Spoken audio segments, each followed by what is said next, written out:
Go yard. I got so much more.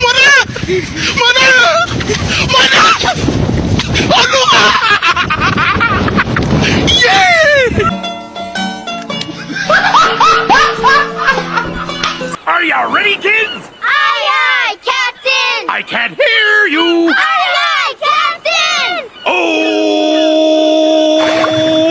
Fucking design on right now.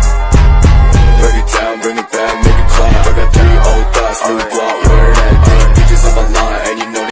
Yugoslavia merupakan sebuah negara di Eropa Timur dan Tenggara yang pernah begitu diperhitungkan di masa Perang Dingin. Dalam sejarahnya, Yugoslavia berbentuk kerajaan, setelah itu menjadi republik sosialis di bawah rezim komunis.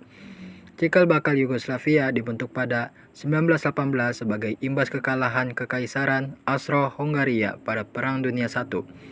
Setelah monarki dihapuskan dan komunis memerintah Yugoslavia, negara ini bertransformasi jadi salah satu kekuatan ekonomi dan politik di Eropa. Lalu, pertanyaannya, mengapa negeri sebesar Yugoslavia bisa runtuh? Berikut sejarah singkat serta alasan runtuhnya Yugoslavia. Latar belakang Yugoslavia. Nasionalisme etnis. Munculnya nasionalisme etnis di seluruh negara bagian, terutama di Kroasia dan Serbia, memicu kebangkitan sentimen nasionalis yang meningkatkan ketegangan antar kelompok etnis. Yugoslavia terdiri dari berbagai kelompok etnis seperti Serbia, Kroasia, Bosnia, dan lainnya. Ketegangan nasionalisme etnis muncul karena kelompok-kelompok ini ingin lebih banyak otonomi atau bahkan kemerdekaan. Kematian Josip Broz Tito. Runtuhan Yugoslavia terjadi sebagai akibat dari serangkaian pergolakan dan konflik politik selama awal tahun 1900-an. Semua itu disebabkan oleh kematian Josip Broz Tito pada 4 Mei 1908. Karena kepemimpinannya, Josip Broz Tito berhasil menjaga stabilitas politik dan etnis di Yugoslavia. Namun, setelah kematian pada tahun 1980, negara ini mengalami ketidakstabilan politik yang memunculkan rivalitas antara kelompok-kelompok etnis. Konflik Yugoslavia. 1.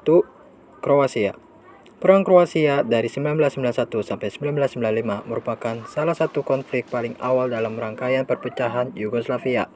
Kroasia adalah salah satu pusat pertempuran utama.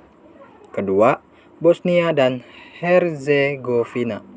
Perang Bosnia dari 1992 sampai 1995 adalah konflik yang sangat mematikan dengan pertempuran dan etnis cleansing yang berdampak besar di wilayah ini. Ketiga, Kosovo. Konflik di Kosovo mencakup perang Kosovo dari 1998 sampai 1999 yang mengarah pada intervensi NATO dan akhirnya kemerdekaan Kosovo dari Serbia. Tujuan konflik dalam perpecahan Yugoslavia yang pertama yaitu kemerdekaan nasional. Sebagian besar kelompok etnis di Yugoslavia yang terlibat dalam konflik ingin mencapai kemerdekaan nasional atau otonomi yang lebih besar. Mereka ingin memiliki kendali atas wilayah mereka sendiri. Kedua, ada etnis cleansing. Sayangnya, sebagian aktor dalam konflik menggunakan kekerasan untuk membersihkan etnis kelompok etnis lain dari wilayah tertentu dengan tujuan menciptakan wilayah homogen etnis. Ketiga, pembagian wilayah. Dalam beberapa kasus, konflik mengarah pada upaya pembagian wilayah. Di dalam kelompok etnis berusaha membagi wilayah yang sebelumnya bersama menjadi wilayah masing-masing. Dampak dari konflik Yugoslavia. Negara bagian secara sepihak pada tahun 1941, Slovenia, Makedonia, Bosnia, Herzegovina, dan Kroasia memproklamasikan kemerdekaannya. Diikuti dengan mendirikan pemerintahan sendiri mata uang angkatan bersenjata dan wilayah negara sendiri dalam prosesnya proklamasi tersebut. Menuai penolakan keras oleh Serbia, diketahui Serbia masih berupaya tetap mempertahankan eksistensi Yugoslavia. Puncaknya, terjadilah perang antara etnik utama Serbia dan Bosnia yang menimbulkan ribuan korban jiwa.